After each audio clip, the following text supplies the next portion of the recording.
मैं महिमा। आज रीता दीदी और यहाँ उपस्थित सभी लोगों को मेरा प्रणाम।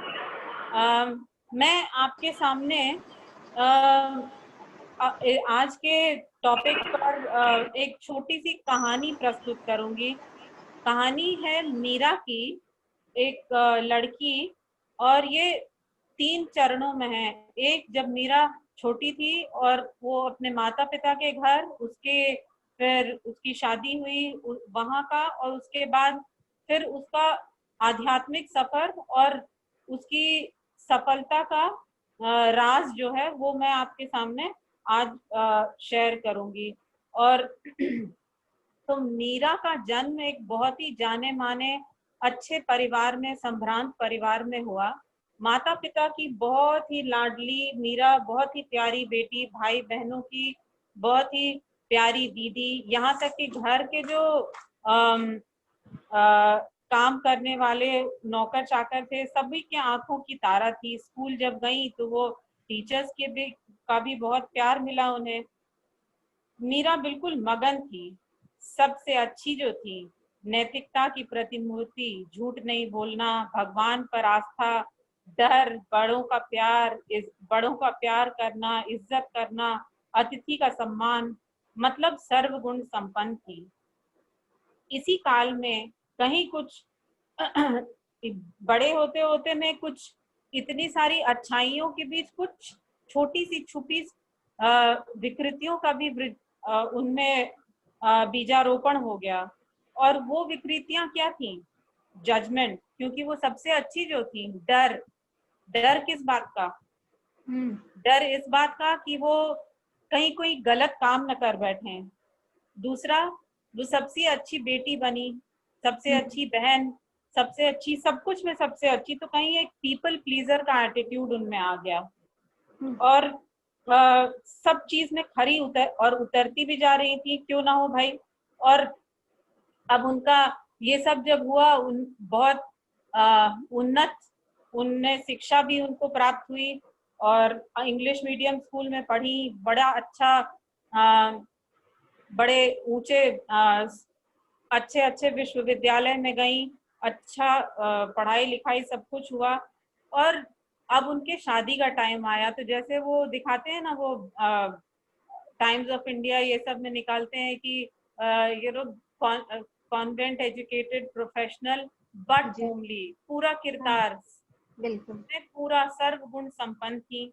बहुत अच्छी बात है। मीरा भी अपने फेरी टेल की दुनिया में आई और नई नई किरदार को निभाने के लिए वो अपने मन में बहुत खुश थी। शादी भी फिक्स हुई, बड़े अच्छे घर में उनकी शादी हुई, बहुत ही संभ्रांत लोग, पढ़े लिखे लोग। और मतलब वो लोग विदेश में सेटल्ड लोग थे। और ये मेरी एक मेरे प्रोफेशनल लाइफ में एक किसी की ये बहुत निजी कहानी है, और नाम और सब कुछ अलग है इसमें। तो वो अपने नए जिंदगी में जाने के लिए तैयार थी। अपने सपने और असलियत का सामना करने के लिए, सपनों में तो विलीन थी, लेकिन असलियत का सामना करने में जीवन की कला उन्हें आती थी या नहीं, अब इसी का मतलब विश्लेषण इस कहानी में है। आशाओं की बारात लेकर ससुराल वाले आए। मीरा भी तैयार थी, वो एक अच्छी बहू, अच्छी पत्नी, एक नया किरदार निभाने के लिए। साथ में बचपन के बोए हुए बीज को संजोए, न जानते हुए सजोए हुए आई थी वो बहुत चोर के समान उसके अंदर ही था, निहित था। बहुत अच्छी बहू थी, पहले तो खरी उतर रही थी, पर आशाएं बढ़ती जा रही थी। और मीरा अब कुछ थकती जा रही थी लोगों की नजर में। तो वो तो उन्होंने अपना इमेज ऐसा बना लिया था कि वो बस एक औरत नहीं, एक सुपर वुमन थी। वो ऑफिस भी जाती थी, खाना भी बनाती थी, सारे घर का काम भी करती थी, सारी जिम्मेदारियां बखूबी निभा रही थी। धीरे धीरे थकान और जिम्मेदारियों में जीवन बोझ सा लगने लगा। वो बचपन में रोपित विकृतियां का आमना सामना होने लगा। मीरा उलझनों में बंधती जा रही थी, उलझनों का जाल कसता जा रहा था। मीरा का अस्तित्व कहीं खो गया था। मीरा अब बिल्कुल सफोकेट होने लगी थी, अकेली हो गई थी। शादी थी, सब कुछ भरा पूरा सब कुछ था।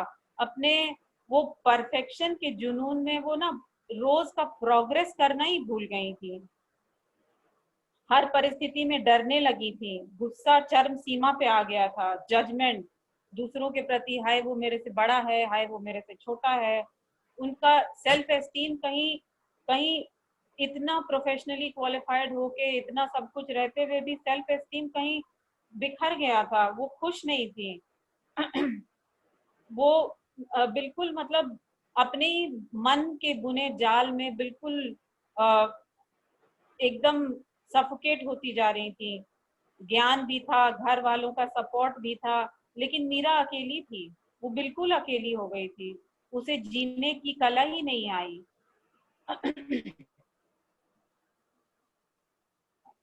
खुश लोगों को खुश करना तो वो सीख चुकी थी, लेकिन खुश रहना उसने नहीं सीखा था। और जीवन बहुत अच्छे से निकलता जा रहा था। हम्म, एक समय पे जो बहुत अच्छे से निर्मलता से निकल जा रहा था, अब वही बोझ बन गया था।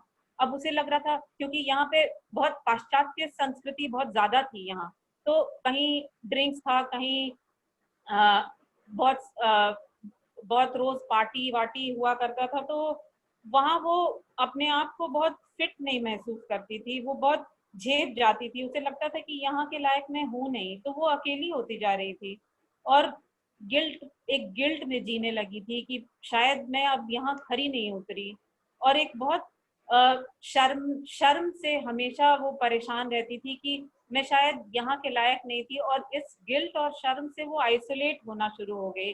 वो अपने पुराने दोस्तों से दूर हो गई, अपने परिवार वालों से भी, क्योंकि वो तो डबल किरदार निभा रही थी ना, कि मैं खुश हूँ लेकिन मैं खुश नहीं हूँ। लोगों के सामने पर्दे पे तो मैं बहुत खुश दिखना चाहती थी, लेकिन वो खुश नहीं थी। वो अपने अंदर की उलझनों में बिल्कुल वो जैसे एक भ्रमर सा हो गया था, और उस भ्रमर में वो रोज घूम घूम के घुटती जा रही थी। उसने अब उस अब वो थकती जा रही थी। रोज रोज उससे वो भ्रमर एकदम अंदर की तरफ खींच रहा था। उसे जीने की चाह छीन रहा था। एक दिन उसे लगा कि ये रोज रोज का क्या मरना भाई। एक दिन आ, एक दिन उसे ऐसा लगा, अंदर से ऐसा ऐसा महसूस हुआ कि भाई रोज रोज मर मर के तो जी ही रही हूँ। आज मैं खुश अब जीना चाहती हूँ, लेकिन अब मैं खुशी के साथ जीना चाहती हूँ। खुशी को तलाश करने निकली मीरा। और मीरा फिर पहुंची मंदिरों में, मस्जिद में, गिरजाघर में।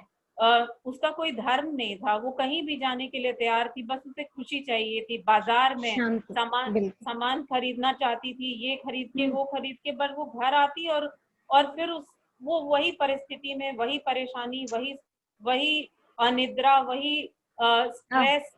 मतलब वो एकदम परेशान हो गई थी। सुकून बिल्कुल नहीं मिल रहा था उसको। हर परिस्थिति, हर इंसान उसको अपने से विपरीत लग रहा था। लोग हम्म। अच्छे नहीं लग रहे थे। फिर हम्म। खुशी की तलाश यहीं से प्रारंभ हुई। मीरा को आध्यात्म का के दरवाजे तक पहुंचाया।